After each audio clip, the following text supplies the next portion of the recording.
Time for Alamogordo Town News on Crazy Radio. I'm Anthony Lucero. When it comes to news on 95.1 FM, weather always comes first. Areas of heavy snow continues through the northern mid-Atlantic. While winds are going to be weaker across the Ohio Valley and mid-Atlantic region, occasional gusts up to 20 to 25 miles per hour will still be possible, which is going to result in reduced visibilities from snowfall or snow on the ground. Total snowfall accumulations of 6 to 12 inches are expected from southern Ohio into D.C. South of the snow is going to be a mixture of sleet and freezing rain with damaging ice accumulations, expected to exceed a quarter of an inch for northern Kentucky and portions of southern West Virginia. Lighter but still hazardous ice accumulations, generally between a tenth to a quarter of an inch, are expected along and east of the Blue Ridge Mountains into western North Carolina and central to southern Virginia. Closer to home, a series of cold fronts are expected to arrive in southern New Mexico and far west Texas. The most significant of these cold fronts is set to arrive early Wednesday morning. Temperatures are going to be well into the 20s by Wednesday morning, which will combine with breezy easterly winds to create wind chill values into the single digits and teens, with below zero values in the mountains. Highs are going to struggle to get above freezing on Wednesday afternoon, especially east of the Rio Grande. The cold's going to be slow to leave, with lows well into the teens continuing every morning through Saturday, although winds will not be as strong. We'll have another look at the weather following this news. The Otero County Commission regular meeting is this Thursday at 9 a.m. There are several pieces of new business, including request approval for authorization to expand the Sidney Paul Gordon shooting range with a new 100-yard bay at the cost of $25,000, as well as discuss and consider the reorganization of the County Commission Board for 2025. The Alamogordo Chess Club weekly meetings are at Plateau Espresso every Monday from 4 until 7. It's casual chess, so pair up with whomever's available. No membership requirements or fees. Simply show up with a board, set it up, and play. All are welcome. A Facebook page has launched by the city to be your source for news and updates regarding city parks, trails, courts, facilities, events, programs, and more. Follow the Parks and Recreation Facebook page, facebook.com/Alamogordo Parks and Rec. Beginning in February, new traffic control is going to be in effect at 10th and New York, as the New York Avenue Street Maintenance Program, which consists of a water line and sewer line replacement, reaches the halfway mark. Crosstown construction is going to begin in the streetscape work on the surface of the streets, known as the Main Street Makeover. During this time, General Hydronics Utilities will continue to work on the 800 block of New York Avenue. The city of Alamogordo is collecting Christmas trees for recycling. Collection runs through Friday, February 7th. All Christmas trees that are collected will be mulched into a pile accessible to the public. You can drop off your tree at the Sergeant Willie Estrada Memorial Civic Center, the Alamo Senior Center, or the Alamogordo Convenience Center. Governor Michelle Lujan Grisham will be visiting Alamogordo. That's on Wednesday, January 8th, day after tomorrow, from 5:30 until 7:30 at the Taste Center, 2400 North Scenic in Alamogordo. It's a 2-hour town hall meeting, free and open to the public, talking about public safety. If you have any questions, 505-476-2200. Well, today is Monday. Let's get an update from Animal Village NM. Attention, animal lovers and concerned community members. Animal Village NM, your local nonprofit dedicated to helping pets and their families, is thrilled to announce the launch of our multi-pronged fundraiser running from January 4th through February 28th. Together, we can make a difference for animals in need, and you can be a part of this local life-saving mission. Our fundraiser features something for everyone, including a Valentine's dance. Celebrate Love Valentine's Week while supporting animals in need. Join us for a night of dancing, fun, and making a difference. Stained glass courses. Unleash your creativity while enjoying stained glass classes, where your participation directly supports spay and neuter programs. Shoe drive. Donate your gently used shoes and help provide critical funding for our pet food bank and spay-neuter program. Collection boxes are located throughout Lincoln and Otero County. They're all listed on our website at animalvillagenm.org.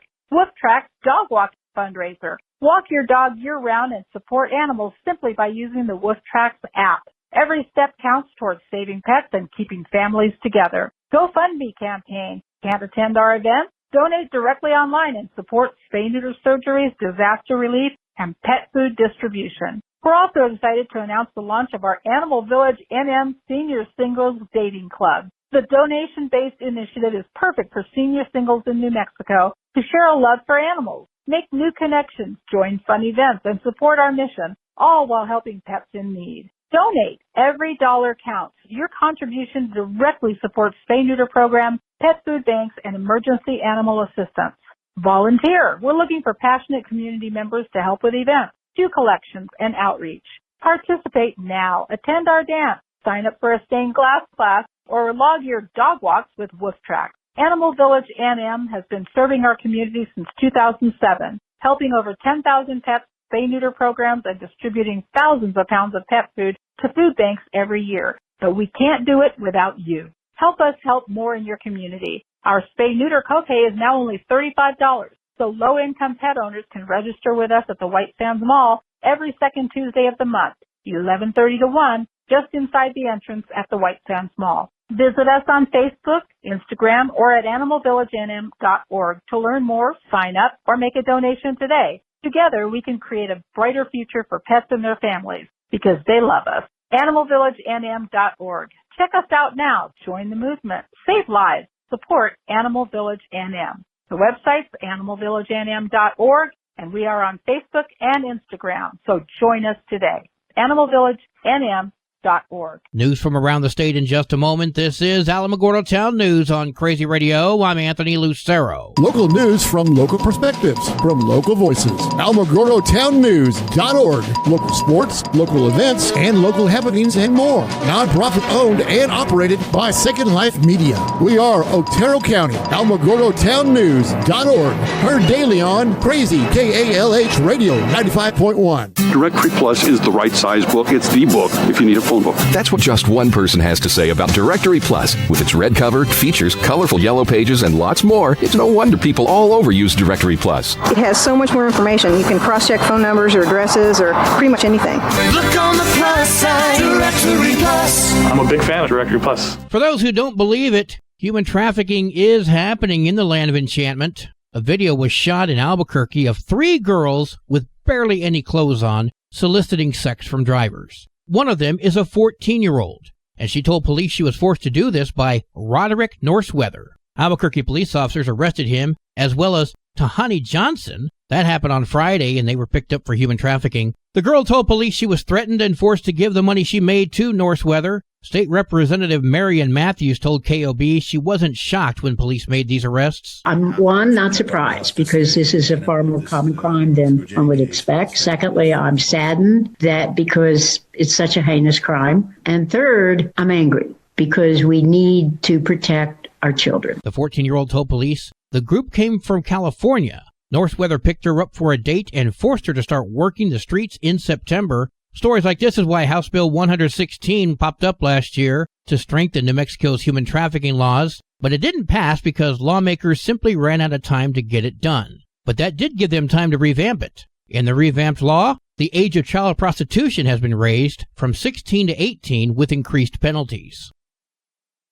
14 people have been arrested following a SWAT situation early Saturday morning. Neighbors said the sound of police commands over an intercom woke them up to see police cruisers lining the block. The Santa Fe Police Department says it all began after they received a call about a man who had been taken to the hospital with a gunshot wound. Police say the victim, who's expected to be okay, was at home when he was shot. When police went to the home with a warrant, the people inside refused to come out. Officers responded, made contact with the individual. Upon the interview and learning more details, they learned the likely location of the incident was residents in town, the 2800 block of Camino del Bosque. Chief Paul Joy with the Santa Fe Police Department speaking with KRQE. Of the 14 people arrested, 2 of those were juveniles. Joaquin Archuleta, 49, is who police say is responsible for the initial shooting. He, of course, was arrested and faces aggravated battery and other charges. Police say another woman who was arrested was a caretaker for one of the juveniles in the home. They also said they're trying to figure out why there were so many people in the home at that time. A vehicle crashed into Milo's barbershop in Las Cruces on Friday, sparking a structure fire before the subject fled the scene. Deputies from the Donna Ana County Sheriff's Department encountered a suspected drunk driver, 40-year-old James Danny Pace. They immediately pursued him because he fled the scene after causing damage to the building. Following 3 vehicular collisions, the suspect was finally detained and charged with DWI. An upcoming bill that's sure to spark debate would stop funding public libraries that ban books. This guarantees your kids and grandkids can continue to read such impactful literature as Genderqueer, Dexter Has Two Dads, and Lolita.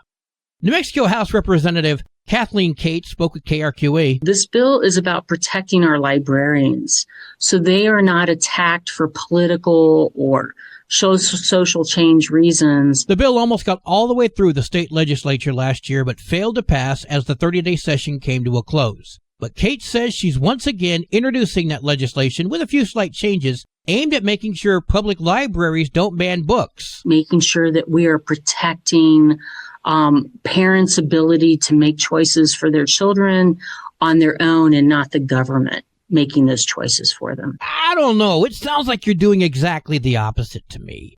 The New Mexico 2025 legislative session kicks off January 21st.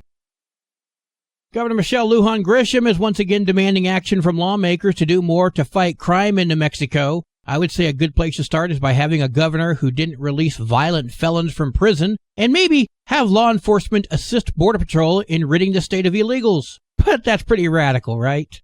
The governor posted an ad on her X page Thursday and said that laws need to change and urged people to call their lawmakers and tell them to tackle crime. Do laws really need changed, or could we just enforce the ones we have?